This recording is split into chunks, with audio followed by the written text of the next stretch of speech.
Hi friends, foods ഫിഡിക്കിയുടെ പുതിയ വീഡിയോയിലേക്ക് എല്ലാ കൂട്ടുകാർക്കും സ്വാഗതം. ഇന്ന് ഞാൻ വന്നിരിക്കുന്നത് വളരെ മോയിസ്റ്റ് ആയിട്ടുള്ള വളരെ സോഫ്റ്റ് ആയിട്ടുള്ള ഒരു വനില കപ്പ് കേക്കിന്റെ റെസിപ്പി ആയിട്ടാണ്. അപ്പോൾ അതിന് വേണ്ടിയിട്ട് നമുക്ക് ഫസ്റ്റ് സ്റ്റെപ്പായിട്ട് ഇതിന് വേണ്ട ഡ്രൈ ഇൻഗ്രീഡിയൻസ് ഒക്കെ ഒന്ന് അരിച്ചു മാറ്റിയെടുക്കുക. അപ്പോൾ മൈദാമാവാണ് നമ്മൾ ഇതിലേക്ക് എടുക്കുന്നത്. 1.5 കപ്പ് മൈദാമാവ് കപ്പിലേക്ക് ഇട്ട് കൊടുക്കാം. കേക്കിനുള്ള മാവ് എടുക്കുമ്പോൾ എപ്പോഴും അരിച്ചെടുക്കണം. ഇപ്പോൾ 1.5 കപ്പ് മൈദ. അടുത്തതായിട്ട് ഞാൻ ഇതിലേക്ക് ചേർത്ത് കൊടുക്കുന്നത് 1 ടീസ്പൂൺ ബേക്കിംഗ് പൗഡറാണ്. 1 ടീസ്പൂൺ, ചെറിയ സ്പൂണാണ്, ടേബിൾ സ്പൂൺ കണക്കല്ല, ടീസ്പൂൺ കണക്കാണ്. 1/2 ടീസ്പൂൺ ബേക്കിംഗ് സോഡ, 1/4 ടീസ്പൂൺ അല്ലെങ്കിൽ 4 പിഞ്ച് അത്രയും ഉപ്പ്. അപ്പോൾ ഇതിലേക്ക് നമ്മൾ ബട്ടർ ചേർത്ത് കൊടുക്കുന്നുണ്ട്. നിങ്ങൾ എടുക്കുന്ന ബട്ടറിന് ഉപ്പുള്ളതാണെങ്കിൽ നമ്മൾ ഇപ്പോൾ ഉപ്പ് ചേർത്ത് കൊടുക്കേണ്ട ആവശ്യമില്ല. ഞാനിപ്പോൾ എടുക്കുന്ന ബട്ടർ ഉപ്പില്ലാത്തതാണ്, അതുകൊണ്ടാണ് ഞാനിപ്പോൾ എക്സ്ട്രാ ഉപ്പ് ചേർത്ത് കൊടുത്തത്. ഉപ്പില്ലാത്ത ബട്ടർ എടുക്കാൻ ശ്രമിക്കുക. ഇനി അഥവാ നിങ്ങളുടെ അടുത്തുള്ളത് ഉപ്പുള്ള ബട്ടർ ആണെങ്കിൽ കേക്കിന് എക്സ്ട്രാ ഉപ്പ് ചേർത്ത് കൊടുക്കേണ്ട കാര്യമില്ല. നമുക്കിതൊന്ന് അരിച്ചെടുക്കാം. ഇപ്പോൾ അരിച്ചു വെച്ചിരിക്കുന്ന ബേക്കിംഗ് സോഡ, ബേക്കിംഗ് പൗഡർ, ഉപ്പ്, മൈദ, ഈ ഒരു മിക്സ് നമുക്ക് സൈഡിലേക്ക് വെക്കാം. ഇതിപ്പോൾ ഒരു 200 ഗ്രാമോളം ബട്ടറുണ്ട്, ഉപ്പില്ലാത്ത ബട്ടർ. ഒരു 150-200 ഗ്രാമോളം ബട്ടറുണ്ട്. ഫ്രിഡ്ജിൽ നിന്ന് എടുത്തിട്ട് ഞാൻ ചെറുതായിട്ട് ഇതൊന്ന് വെളിയിൽ വെച്ച് മെൽറ്റ് ആക്കിയതാണ്. ഫ്രിഡ്ജിൽ നിന്ന് എടുക്കുന്ന തണുപ്പോട് കൂടി ഇതിലേക്ക് പാല്, മുട്ട, ബട്ടർ ഇതൊന്നും ചേർത്ത് കൊടുക്കാൻ പാടില്ല. എല്ലാം റൂം ടെമ്പറേച്ചറിൽ ഇരുന്നായിരിക്കണം. എല്ലാ കേക്കിൻ്റെ റെസിപ്പിയിലും ഞാനിത് പറയുന്നതാണ്. അപ്പോൾ നിങ്ങൾ പ്രത്യേകം ശ്രദ്ധിക്കുക. ഇപ്പോൾ ഈ ബട്ടറിലേക്ക് ഞാൻ ചേർത്ത് കൊടുക്കുന്നത് 1 കപ്പ് പഞ്ചസാരയാണ്. പൊടിച്ച പഞ്ചസാരയല്ല, സാധാരണ പഞ്ചസാര. പൊടിച്ച് വേണമെങ്കിലും ചേർക്കാം, അല്ലെങ്കിൽ നമ്മളിതിപ്പോൾ ബീറ്റ് ചെയ്യുന്ന വഴിക്ക് തന്നെ അതങ്ങ് മെൽറ്റ് ആയിക്കോളും. ഒന്നെങ്കിൽ എഗ് ബീറ്റർ വെച്ചിട്ട് ഇതൊന്ന് ബീറ്റ് ചെയ്യുക, അതല്ലെങ്കിൽ നല്ലൊരു ഹാൻഡ് വിസ്ക് വെച്ചിട്ട് നന്നായിട്ടൊന്ന് ബീറ്റ് ചെയ്തെടുക്കുക. എളുപ്പത്തിന് വേണ്ടിയിട്ട് ഞാനിപ്പോൾ എഗ് ബീറ്റർ യൂസ് ചെയ്യുവാണ്. നിങ്ങൾക്കിപ്പോൾ എഗ് ബീറ്റർ ഇല്ലെങ്കിലും കുഴപ്പമില്ല, ഇതുപോലെയുള്ള ഹാൻഡ് വിസ്ക് യൂസ് ചെയ്താലും മതി. അല്ലെങ്കിൽ ഒരു ഫോർക്ക് വെച്ചിട്ട് വേണമെങ്കിലും ബീറ്റ് ചെയ്തെടുക്കാം. സ്പീഡ് കുറച്ചിട്ടിട്ട് ബീറ്റ് ചെയ്തെടുക്കുക.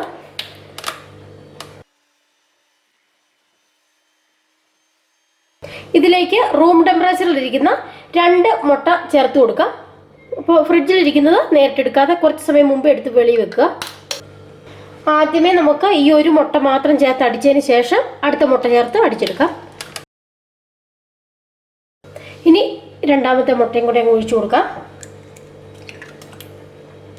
വീണ്ടും നന്നായിട്ടങ്ങ് ബീറ്റ് ചെയ്യാം.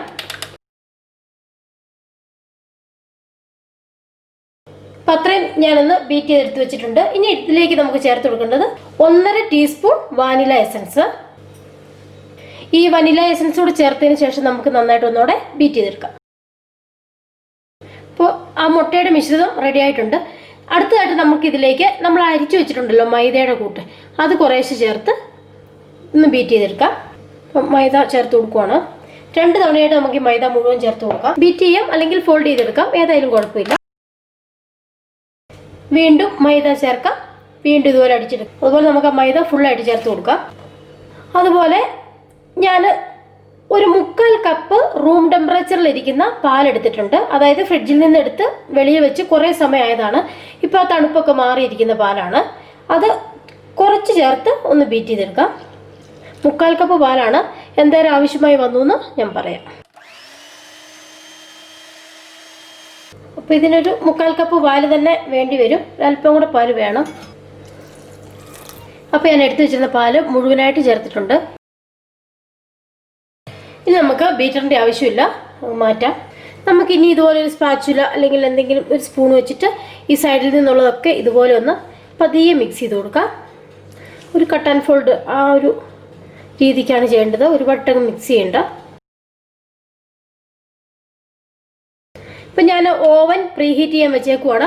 നിങ്ങൾ ഓവനിലല്ല സ്റ്റൗവിലാണ് ഉണ്ടാക്കുന്നതെങ്കിൽ ആദ്യമേ പാത്രം പ്രീഹീറ്റ് ചെയ്യാൻ വെച്ചിട്ടുണ്ടാവണം. അപ്പം ഞാൻ സ്റ്റൗവിലും ഉണ്ടാക്കി കാണിക്കാം, ഓവനിലും ഉണ്ടാക്കി കാണിക്കാം. അപ്പോൾ ഇതുപോലെ ഉള്ള പേപ്പർ കപ്സാണ് ഞാൻ എടുത്തിരിക്കുന്നത്.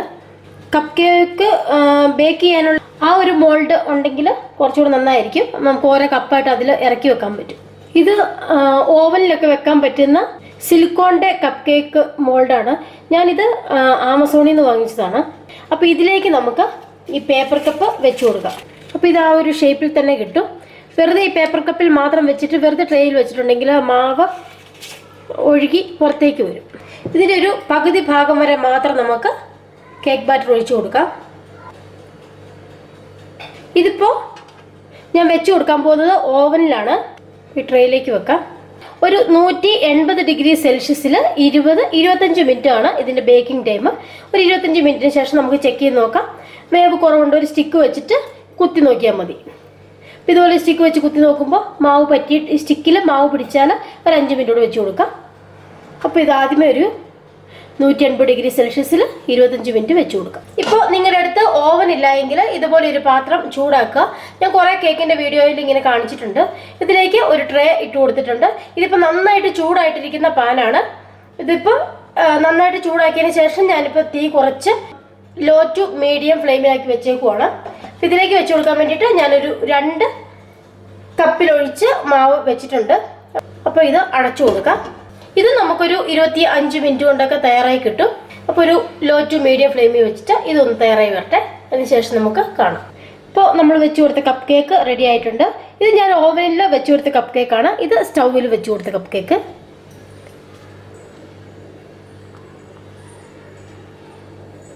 നല്ല പെർഫെക്റ്റ് ആയിട്ട് തന്നെ സ്റ്റൗവിൽ വെച്ച് കൊടുത്തിട്ടും കേക്ക് വന്നിട്ടുണ്ട്. ഇതുപോലെ ഈ കവറ് ഞാൻ റിമൂവ് ചെയ്ത് വെച്ചിരിക്കുന്നതാണ്. ഇതിങ്ങനെ ജസ്റ്റ് ഇങ്ങ് എടുത്താൽ മതി.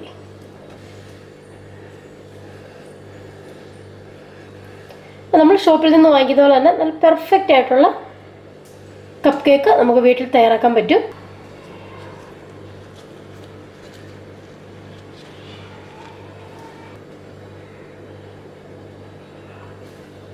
കണ്ടോ, ഇത്ര സോഫ്റ്റാണ്.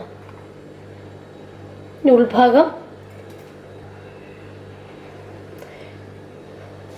നല്ല ടേസ്റ്റി ആയിട്ട് നമുക്ക് ഈ വനില കപ്പ് കേക്ക് വീട്ടിൽ തയ്യാറാക്കി എടുക്കാം. റെസിപ്പി നിങ്ങൾക്ക് എല്ലാവർക്കും ഇഷ്ടമായെന്ന് കരുതുന്നു. ഇഷ്ടമായെങ്കിൽ ഒന്ന് ലൈക്ക് ചെയ്യുക, ഷെയർ ചെയ്യുക, ചാനൽ ഒന്ന് സബ്സ്ക്രൈബ് ചെയ്യുക. മറ്റൊരു റെസിപ്പിയുമായിട്ട് അടുത്ത ദിവസം വരാം. Take care, by.